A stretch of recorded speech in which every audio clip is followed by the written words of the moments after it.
You're going to be in a lot of pyramids in your life, dominance hierarchies and different states and families and all of that. And they'll arrange themselves into a hierarchy, and there'll be something at the top. And the top is the thing that can do well across hierarchies. So it's not stuck in any one pyramid, and it's partly associated with vision and the ability to see a long, long distance. Also to see what you don't want to see and to report that back to the king. And so the king, fundamentally, as far as you guys are concerned from a psychological perspective, that's your superego. That's the Freudian perspective. Or it might be the moral system by which you comport yourself. But your eyes are the thing that updates that, right? You need it to orient yourself in the world. You need it to orient yourself among other people. But your eye and your capacity to pay attention, especially to what you don't want to pay attention to, is the thing that continually updates that model, exactly as Piaget laid out with children. The world with reflexes, and maybe a more modern psychologist would also concentrate on the implicit motivations, and those have to be organized inside the child into some kind of hierarchy of unity before the child can organize him or herself into the broader unity of the state, and that's basically what's being represented here. And so Zazu, the eyes of the king, comes to check out the king, and that's, what's his name? What's the king's name?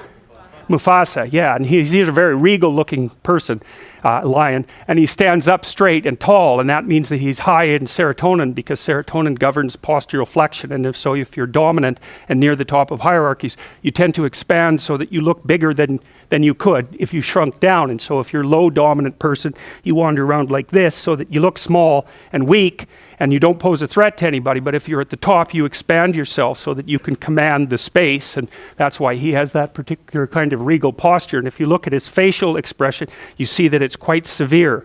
He's capable of kindness, but he's also harsh and judgmental, and that's what society is like. That's what the superego is like, and what that means is that he's integrated his aggression. And I've seen this happen in my clinical clients when they come in and they're too agreeable. They look like Simba looks later in the movie when he's an adolescent, and he's sort of like a deer in the headlights. Everything is coming in and nothing is coming out.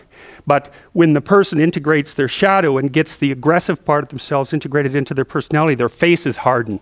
And if you look at people, you can tell, because the people who are too agreeable look childlike and innocent, and the people who, well, a hyper-aggressive person will look, mean and cruel. But let's see if that's good. That's still working. So, but I've seen people's face change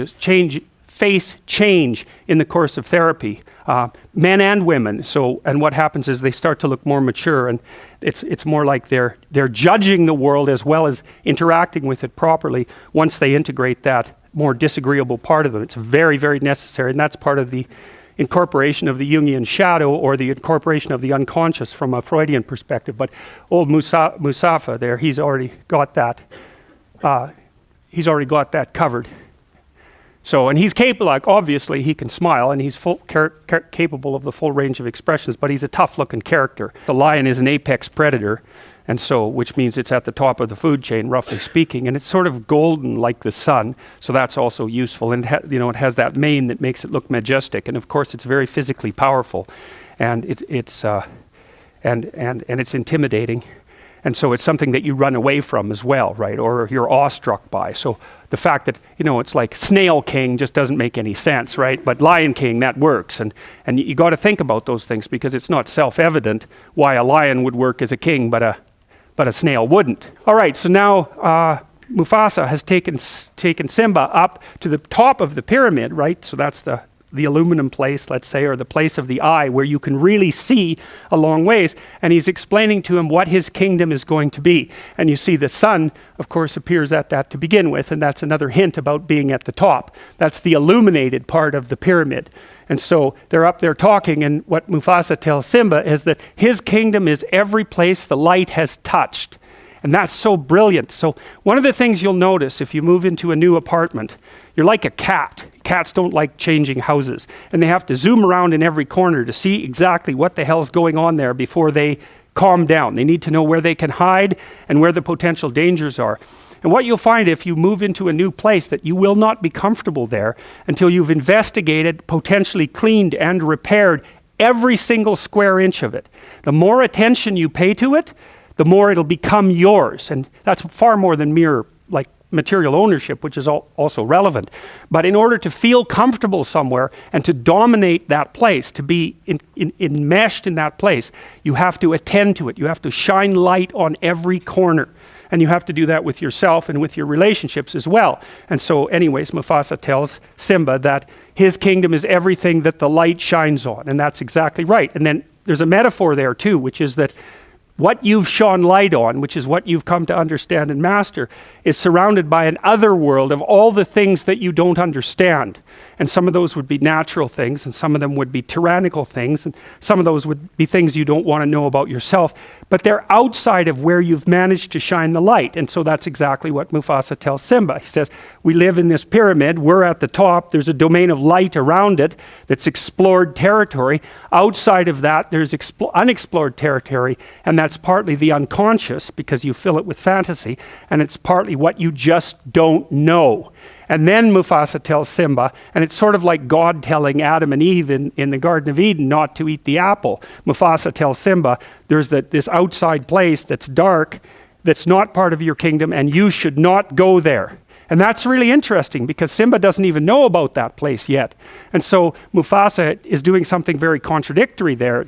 It's like telling him that it exists, and heightening his curiosity, but also saying that he shouldn't go there, almost ensuring that that's exactly what Simba is going to do. The state puts pressure on you to regulate your emotions, positive, negative, and positive, and it crushes you. It crushes the life out of you, a lot of it. And so you end up, your age, and you're all mopey because especially because you've been forced to sit down in school for like 17 years, you're all mopey, and it's no wonder, you've had the spirit taken out of you by the process of discipline. But without that, you'd be completely useless. So it's another one of those paradoxical, gifts and catastrophes that you encounter as you move through life. So then Simba encounters the anima.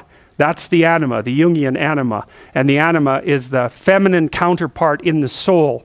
And she, you can tell what she does to him, right? Because she's got this supercilious and what would you say, judgmental and teasy look on her face. And she's really trying to put him down, and it's working like mad. He's not very happy about that at all. And she's the thing, this is what the anima does, the soul.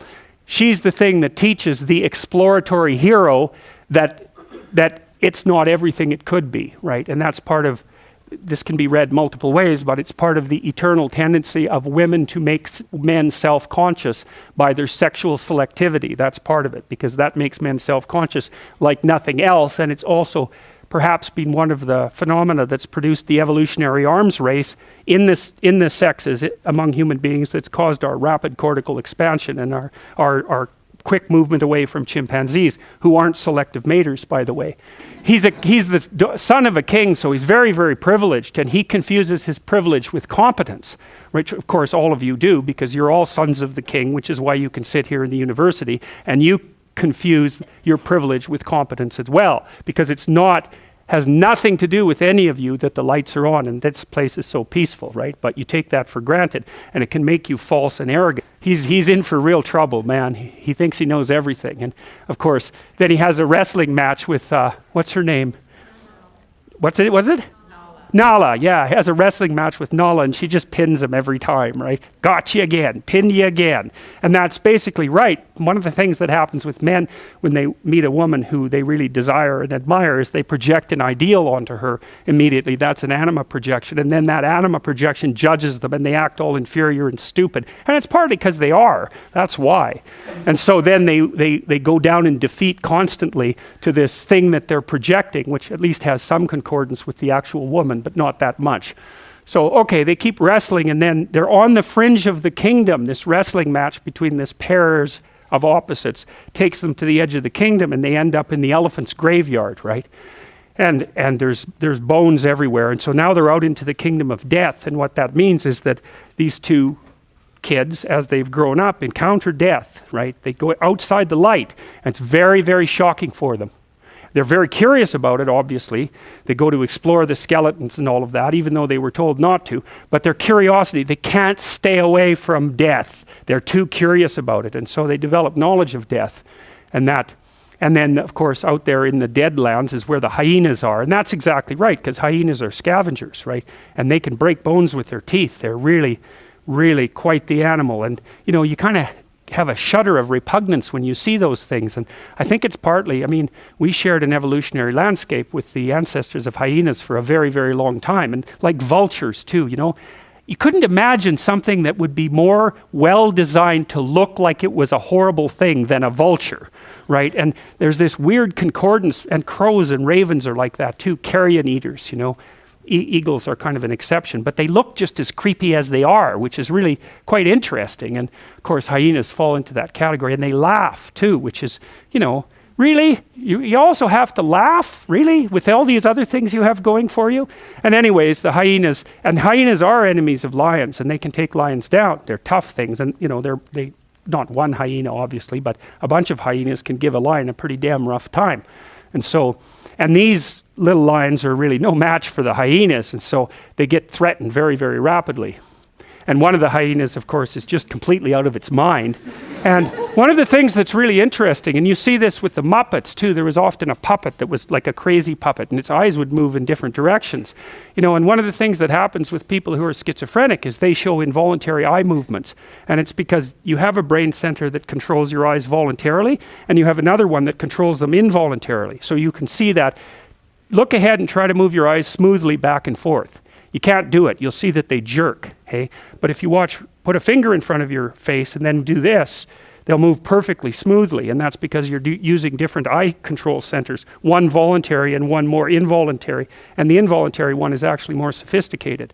And so in schizophrenics, the involuntary eye control centers tend to disrupt the voluntary eye control centers, and that's likely part of the hallucinatory process, you know, because you have the ego in the schizophrenic that's being disrupted by processes underneath, fantasies and that sort of thing, and that looks like it's reflected in involuntary eye movements, like dream movements.